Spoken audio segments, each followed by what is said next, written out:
어제 말씀에서 예수님은 세례요한에게 세례를 받으시고 또한 광야에서 40일의 금식을 마치셨습니다. 그리고 이제 본격적으로 오늘 말씀부터 예수님께서는 이제 복음을 전하시는 공생의 사역을 시작하시게 됩니다. 그러면 이 공생의 사역을 오늘 말씀을 보게 되면 이 공생의 사역을 어디를 배경으로 이 말씀을 하시는가, 어떤 사람에게 이 말씀을 하시는가라는 것을 우리에게 보여주고 있습니다. 먼저 이 공생의 사역을 하시는 그 배경을 보게 되면 갈릴리 지역이라는 것을 우리에게 말씀하고 있죠. 예수께서 요한이 잡혔음을 들으시고 갈릴리로 물러가셨다가, 우리가 요한복음 말씀을 보게 되면 예수님께서는 6월절 그리고 또 세례 받으실 때에 예루살렘과 또 이 여리고 주변 이 북쪽에 있는 이 예루살렘을 중심으로 한 그 지역에 계셨음을 알 수 있습니다. 근데 예수님께서 종교의 중심지이고 많은 그러한 이 하나님을 믿는 그러한 신앙인들이 들어가는 그러한 예루살렘 주변이 아니라 오히려 그 갈릴리 지역으로 예수님께서 가십니다. 왜 그러셨을까요?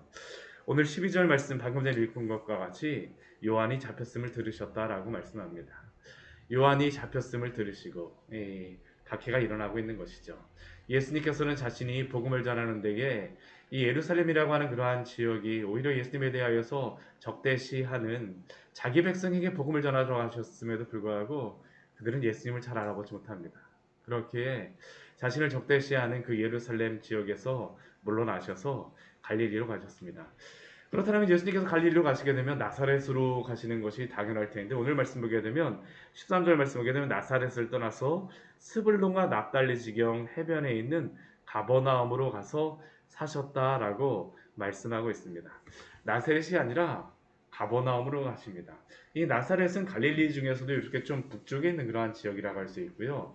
이 가버나움은 이 갈릴리 호수 주변에 있는 그 마을이 바로 이 가버나움입니다.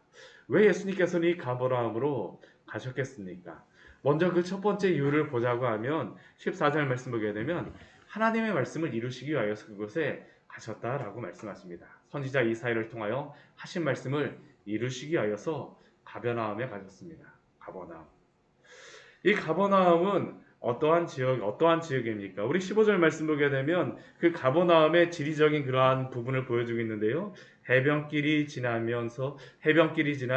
이방의 갈릴리라고 말씀합니다.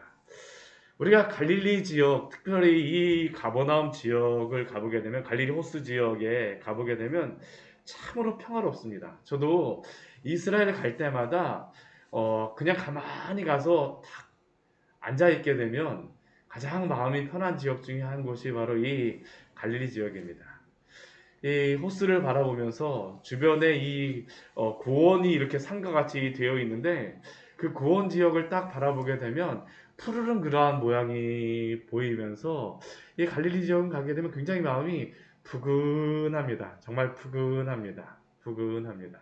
그리고 이 지역은 농사짓기에도 너무나도 좋습니다. 다른 지역에서는 풀 보기가 참 힘든 지역이지만 이 갈릴리 지역은 그래도 이 갈릴리 호수가 있고 이 갈릴리 바다가 이 주변에 있고 또 비도 많이 오는 지역이라서 다른 지역보다는 훨씬 더 푸르른 그러한 곳이 바로 이 갈릴리 지역입니다. 그런데 이 갈릴리 지역이 겉으로 보기에는 굉장히 풍요롭고 좋은 지역이지만, 그러나 이곳이 반드시 그런 것은 아닙니다. 겉으로 보기에 푸르르고 좋다라고 해서 그것이 항상 푸르르고 좋은 지역만은 아니에요. 왜 그럴까요? 이 갈릴리 지역, 이 가버나움 지역에는 해변길이 지나가고 있기 때문입니다. 이 해변길은 굉장히 좋은 길입니다. 유럽과 아시아와 아프리카를 연결하는 그러한 그 길이 바로 이 해변길입니다. 이 해변길을 따라서 많은 사람들이 이 상업적인 그러한 길로도 이용을 하고 많은 풍요로운 그러한 가치를 주는 것이 바로 이 해변길이기도 합니다. 근데 이 해변길이 또한 죽음의 길이기도 합니다. 왜 그럴까요? 전쟁이 일어나게 되면 다 이 길을 통하여서 왔다 갔다 하기 때문입니다. 그것이 굉장히 푸르르고 좋지만, 그러나 그것이 왜 오늘 말씀을 보게 되면 흑암의 장소이고 사망의 땅이고 그늘에 앉은 백성이 그곳에 있다라고 말씀하겠습니까? 이 해변길을 통하여서 전쟁이 일어나기 때문입니다. 아무리 많은 것을 풍요로운 그러한 추수가 있고 아무리 풍요롭다 할지라도 한번 전쟁이 나게 되면 모든 것을 다 잃는 곳이 바로 이 갈릴리 지역입니다. 그래서 이스라엘 백성들이 가나안 땅에 들어왔을 때에 이 유다와 에브라임, 므낫세와 같은 힘 있는 지파들은 이 지역을 원하진 않습니다. 그렇게 풍요롭고도 좋은 지역임에도 불구하고 그들은 그곳에 가지 않아요. 왜냐하면 이곳이 전쟁터라는 것을 알고 있기 때문입니다. 그들의 마음이 어땠을까요? 그들의 마음이 어땠을까요? 이 16절 말씀 보게 되면 흑암에 앉았다라고 이야기를 합니다. 왜냐하면 방금 전에 말씀드린 것 같은 그러한 고난과 환란이 있기 때문이죠. 사망이 있기 때문입니다. 그래서 그들은 스스로를 생각할 때 그늘에 앉은 자들이라고 생각을 하였습니다. 근데 예수님께서는 그곳에 가셨습니다. 왜 가셨습니까? 그들을 위로하시기 위하여서 그곳에 가심을 믿으시기 바랍니다. 가버나움이라고 하는 그 이름 자체가 의미가 있습니다. 가버나움이라고 하는 의미는 위로의 마을이라고 하는 그러한 뜻입니다. 갈릴리 푸르르고 좋은 지역 같지만 사실 그들의 마음속에는 위로가 없었다라는 것이죠. 근데 위로가 없는 곳에 예수님이 가심으로 위로를 주셨던 곳이 바로 이 갈릴리 지역이요 가버나움 지역임을 우리는 기억해야 합니다. 오늘날에도 그렇습니다. 많은 사람들이 세상의 풍요로움과 많은 것들을 가지게 되면 마음이 풍요롭고 모든 것들이 다 찼다라고 생각을 하지만 아무리 좋은 곳에 살고 아무리 좋은 지역에 살고 아무리 교육 여건이 좋고 아무리 모든 것들이 다 좋다 할지라도 그리스도가 없으면 그곳은 광야입니다. 그리스도가 없으면 광야입니다. 그러나 그리스도가 있는 곳에 바로 위로가 있고 평안이 있는 줄 믿습니다. 왜 예수님이 이곳에 가십니까? 바로 흑암에 앉은 백성들, 사망의 땅에 앉아서 나는 그늘에 앉은 자들이야 라고 생각하는 자들에게 위로를 주시기 위하여서 빛을 주시기 위하여서 예수님께서 이곳에 가셨습니다. 그러면 예수님께서 그곳에 가셔서 무엇이라고 외치셨을까요? 우리 17절 말씀 같이 한번 읽어보도록 하겠습니다. 이때부터 예수께서 비로소 전파하여 이르시되 회개하라 천국이 가까이 왔느니라 하시더라. 아멘. 이때부터 이 가버나움에 가신 후서부터 비로소 예수님께서 전파하시기 시작합니다. 무엇이라고 전파하십니까? 회개하라 천국이 가까이 왔느니라 라고 말씀하십니다. 오늘 이 17절에 나와 있는 이때부터라고 하는 이 단어가 굉장히 중요합니다. 왜냐하면 이때부터라고 하는 단어가 마태복음에 보게 되면 크게 보면 두 군데에 쓰입니다. 바로 이 마태복음 4장 17절에 쓰이고요. 또 한 군데는 마태복음 16장 21절 말씀에 보면 이때로부터라고 하는 말씀이 시작되어집니다. 이 마태복음 16장에 나와 있는 이때로부터는 언제서부터 그 말씀하시는 거냐면 사도 베드로가 주는 그리스도시요 살아계신 하나님의 아들이십니다 라고 고백하고 난 이후에 예수님이 예루살렘에 올라가서 십자가를 못 박히시는 그러한 십자가 사역을 말씀하신 이후서부터의 그러한 말씀이 바로 이때로부터를 이야기하는 것으로 예수님의 십자가 사역을 16장 21절 이후에서는 이제 시작된다라는 것을 말씀합니다. 그럼 오늘 4장 17절에서 이 말씀을 하시는 것은 무엇입니까? 바로 이 땅에 있는 위로가 없는 자들에게 사망과 그늘에 앉아 있다라고 하는 자들에게 회개하라 천국이 가까이 왔느니라라고 하는 천국의 복음을 전하시는 말씀을 이때로부터 이제 전하시는 것입니다. 모든 사람들은 회개해야 합니다. 평안이 없다라고 하는 사람들, 또한 위로가 없다라고 하는 사람들, 그들은 자신의 그러한 죄악의 길을 버리고 주께로 나와야 합니다. 주의 천국에 주의 다스리심을 받아야지만 합니다. 왜냐하면 그것만이 참된 위로가 있기 때문이죠. 그래서 예수님께서는 이때부터 비로소 전파해 이르시되 회개하라 천국이 가까이 왔느니라라고 말씀하고 계십니다. 오늘 우리에게 말씀하시는 것이죠. 회개하라 천국이 가까이 왔느니라. 그러면 예수님께서 이 천국 복음을 전파하시면서 첫 번째로 하시는 그러한 사역이 무엇일까요? 제자를 부르시는 그러한 사역입니다. 예수님께서는 자신이 그 모든 것들을 하실 수 있음에도 불구하고 예수님의 사역의 가장 중요한 것 중에 한 가지는 바로 이 제자를 세우시는 사역이죠. 오늘 말씀 보게 되면 4명의 제자를 부르시는 것을 볼 수 있습니다. 누구를 부르십니까? 베드로와 그의 형제 안드레, 그리고 또 세베대의 아들인 야고보와 또한 그의 형제 요한을 부르십니다. 이들이 어디에 있었을까요? 갈릴리 해변에 있었습니다. 베드로 같은 경우는 오늘날에도 가보게 되면 이 가버나움 주변에 가보면 이 베드로의 그 집이라고 하는 그러한 것을 만들어 놨습니다. 실제로 그것이 베드로의 집인지 아닌지 정확하게 알지는 못하겠지만 그래도 그곳에 있는 베드로의 집이라고 하는 그 지역 주변에 아마 그가 있었을 것이라고 생각합니다. 가버나움 주변에 그가 머물렀던 것이죠. 그 해변을 지나가고 계실 때 예수님께서는 이 베드로와 그의 형제 안드레를 발견하셨습니다. 그러면 그들이 이 갈릴리 해변에서 무엇을 하고 있었을까요? 바닥에 금을 던지는 것을 보고 있었습니다. 그물을 한참 던지고 열심히 일하고 있죠. 왜 그렇습니까? 그들은 어부였기 때문입니다. 그런데 예수님께서는 그들에게 무엇이라고 말씀하십니까? 나를 따르라 라고 말씀하시죠. 나를 따르라. 왜 예수님께서는 그들에게 나를 따르라라고 말씀하십니까? 그들로 하여금 이제는 물고기를 낚는 어부가 아니라 사람을 낚는 어부가 되게 하기 위하여서 그들을 부르셨습니다. 예수님이 그들에게 새로운 사명을 주신 것이죠. 근데 이렇게 예수님께서 그들을 부르셨을 때에 그들의 반응이 무엇입니까? 그들이 곧 그물을 버려두고 예수를 따랐다라고 말씀하고 있습니다.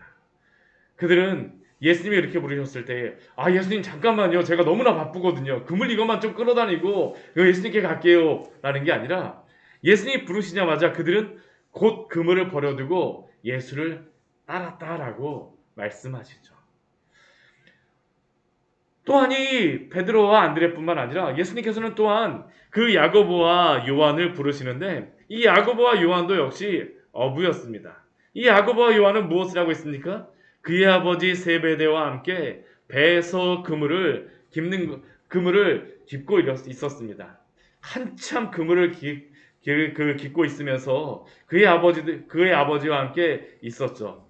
근데 예수님께서는 이 야고보와 요한을 향하여서도 무엇이라고 말씀하셨을까요? 나를 따르라라고 부르시는 것이죠. 나를 따르라.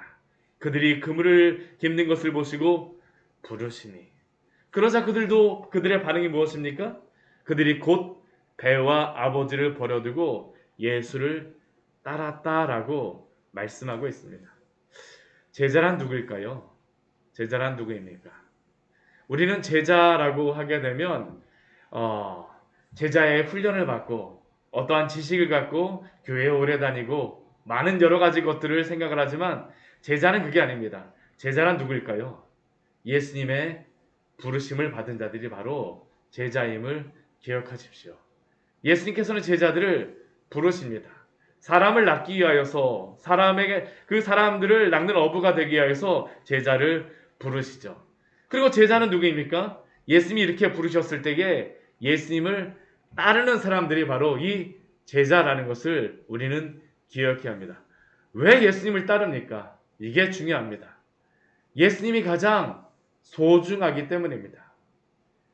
예수님이 가장 소중하기 때문에 자신이 하고 있던 그러한 것들을 다 버려두고 예수님을 따르는 사람이 바로 제자입니다. 결국 제자라고 하는 이 사람들은 예수님을 이 세상에서 가장 소중히 여기며 예수님을 위하여서 그 자신의 모든 것들을 버려두고 따르는 사람이 바로 예수님의 제자라는 것이죠. 우선순위가 바뀐 사람이라는 것을 우리는 볼 수 있습니다. 결국 제자의 삶에서는 어떠한 특징이 나타나고 있습니까? 예수와 함께 살고 예수를 위해 사는 삶, 예수님을 위하여서 따르는 삶, 그의 발자취를 따라가는 사람이 바로 이 제자라는 것이고, 또한 제자들에게서 나타나는 그 두 번째 특징은 나의 모든 것을 포기하는 삶을 살게 된다는 사람이 바로 이 제자라는 것이죠. 값을 치르는 사람이 바로 제자입니다. 예수님이 가장 귀하시기에 내가 이전에 세상에 가졌던 그러한 것들을 기꺼이 내려놓고 따르는 사람이 바로 제자입니다. 사랑하는 성도 여러분, 제자로 살아가고 있습니까? 예수님께서 우리를 부르셨다라고 하는 것은 모든 사람을 다 제자로 부르셨다라는 것을 우리는 기억해야 합니다. 예수님과 함께 하십시오. 그리고 예수님을 가장 귀하신 분으로 예수님을 기꺼이 인정하며 나의 삶의 목적으로 그분을 삼고 그분을 따르시기를 축원합니다. 이게 바로 제자입니다. 그러면 이러한 제자들과 함께 예수님께서는 무엇을 하실까요? 회개하라 천국이 가까이 왔느니라 라고 복음을 전파하시는데 이 예수님의 사역의 세 가지의 그러한 특징을 우리에게 보여주고 있습니다. 우리 23절 말씀해 보게 되면 그 세 가지의 특징이 나오고 있는데 우리 23절 말씀 같이 한번 읽어보도록 하겠습니다. 예수께서 온 갈릴리에 두루 다니사 그들의 회당에서 가르치시며 천국 복음을 전파하시며 백성 중에 모든 병과 모든 약한 것을 고치시니 그 나라에 우리 여기에 말씀을 보게 되면 예수님의 사역에 세 가지를 말씀합니다. 첫 번째가 무엇입니까? 가르치시는 사역이죠. 예수님께서는 바로 회당에서 가르치셨다라고 이야기하는데 자신의 백성들에게 하나님의 말씀을 하나님의 그 천국의 복음을 가르치셨습니다. 두 번째는 무엇입니까? 천국 복음을 전파하시는 것이죠. 예수님의 그러한 사역은 주님을 안 믿는 사람들에게 천국의 복음을 전파하심으로 주의 백성으로 삼으시는 게 바로 예수님의 두 번째 사역이었습니다. 세 번째 사역은 무엇입니까? 모든 병과 모든 약한 것을 고치신다라고 이야기합니다. 결국 예수님의 사역은 가르치시고 전파하시고 고치시는 것입니다. 결국 이게 무엇이 될까요? 교회의 사명도 이것입니다. 교회에서 무엇을 해야 될까요? 하나님의 말씀을 가르치는 것이죠. 또한 천국의 복음을 전파하는 것입니다. 또한 죄와 허물로 죽어있던 사람들에게 주의 복음을 통하여서 그 영혼들을 고치는 것이 바로 교회의 사명임을 우리는 기억해야 합니다. 예수님께서 바로 이 일들을 하셨던 것입니다. 회개하라 천국이 가까이 왔느니라 라고 전파하시면서 주의 하나님의 말씀을 가르치시고 천국 복음을 전파하시고 그 약한 것들을 고치는 그러한 사역. 우리 광야의 샘교회가 이러한 일들을 잘 감당해야 될 줄 믿습니다. 우리에게 또한 주신 사역이기도 하죠. 우리에게 이 일을 감당하라고 말씀하십니다. 이 일을 하였을 때에 어떠한 일들이 벌어지고 있습니까? 오늘 이 복음을 들었던 이 복음의 대상자들이 나오고 있는데 그의 소문이 온 수리아에 퍼졌다라고 말씀합니다. 온 수리아. 이 수리아라고 하는 이것은 큰 이 이스라엘까지 포함한 그러한 지역입니다. 오늘날 시리아 그 지역을 시리아라고 할 수 있는데 이 아람서부터 시작해서 이 가나안 지역까지가 다 수리아 지역이라고 할 수 있습니다. 그곳에 예수 그리스도의 복음이 펴지면서 갈릴리와 데가볼리, 예루살렘과 유대와 요단강 온 건너편에서 수많은 무리가 예수님을 따랐다라고 말씀하고 있습니다. 결국 이것을 보니까 유대인들뿐만 아니라 이방인들도 예수님의 복음을 듣고 왔다라는 것이죠. 예수님의 복음이 전파되었을 때 이 복음을 듣기 위해서 많은 자들이 예수님을 따랐다라고 말씀하고 있습니다. 저는 오늘 이 말씀을 보면서 몇 가지를 생각하게 되었습니다. 첫 번째는 우리 광야의 샘교회가 무엇을 감당해야 될 것인가? 우리가 어떻게 살아가야 될 것인가? 제자로서 오늘 우리에게 맡겨진 삶을 살아가야 될 줄 믿습니다. 예수님을 따르십시오. 또한 그분을 위하여서 우리의 가장 귀한 것들도 내려놓고 그분을 따르십시오. 그분이 주인 되는 삶을 사십시오. 또한 우리 광야의 샘교회가 또 주님의 이 복음을 가지고 가르치며 전파하며 또한 죽어있는 영혼들을 살리는 일들 또 그 영혼들을 고치는 일들을 잘 감당하는 것을 위하여서 기도해 주십시오. 또한 그러한 것들에 우리가 사용될 수 있도록 오늘도 우리가 기도하며 함께 해야 될 줄 믿습니다. 같이 기도하도록 하겠습니다. 하나님 아버지, 오늘 말씀을 통하여서